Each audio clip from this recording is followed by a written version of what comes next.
पृथ्वी की तरफ तेजी से बढ़ रहा है विशालकाय उल्कापिंड। वैज्ञानिकों ने बताई तबाही की तारीख। कोरोना की वजह से दुनिया में पहले ही कम परेशानियां नहीं हैं। इसके बावजूद आए दिन स्पेस से कुछ ना कुछ ऐसी खबरें आने लगती हैं जो दिल की धड़कन को बढ़ा देती हैं।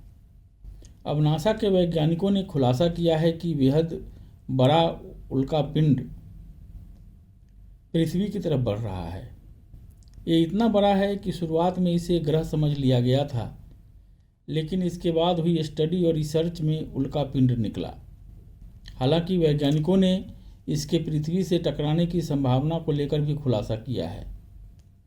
एस्ट्रोनॉमर्स ने इस 62 मीटर बड़े उल्कापिंड को स्पेस से पृथ्वी की तरफ अचानक आते देखा। इससे पहले एस्ट्रोनॉमर्स ने इतना बड़ा टुकड़ा कभी नहीं देखा था। वो भी शॉक्ड हैं कि अंतरिक्ष में इतना बड़ा टुकड़ा टूटकर घूम रहा था। ऐसे में कभी उनकी नज़र इस पर पहले कैसे नहीं पड़ी थी। इसे सबसे पहले 23 जून को देखा गया। उसके बाद हड़कंप मच गई। उस समय इसे छोटा सा पत्थर माना गया, लेकिन अब पता चला है कि ये एक ग्रह जितना बड़ा है। इसे चिली के सरो तोलोलो इंटर अमेरिकन ऑब्जर्वेटरी के डार्क एनर्जी कैमरा से स्पॉट किया गया। इसका नाम C2014 UN 271 रखा गया। इसके अलावा इसे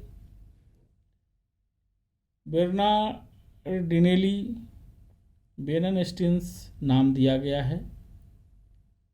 पेंसिल्वेनिया यूनिवर्सिटी के इन दो खोजियों ने ही इसकी खोज की थी। उनके नाम पर ही इस उल्कापिंड का नामकरण किया गया है।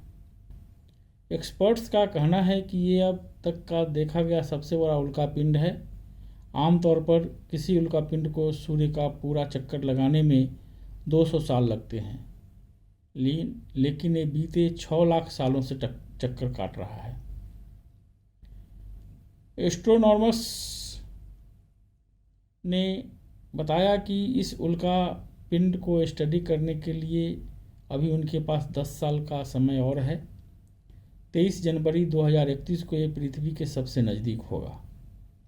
हालांकि इसके टकराने की संभावना ना के बराबर है। ये इतना बड़ा है कि अगर गलती से भी टकराने की संभावना होती तो पृथ्वी की तबाही तय थी। इसने कई एस्ट्रोनॉमर्स का ध्यान आकर्षित किया है। अब सभी इसकी स्टडी पर ज़्यादा से ज़्यादा जानकारी हासिल करने में जुट गए हैं।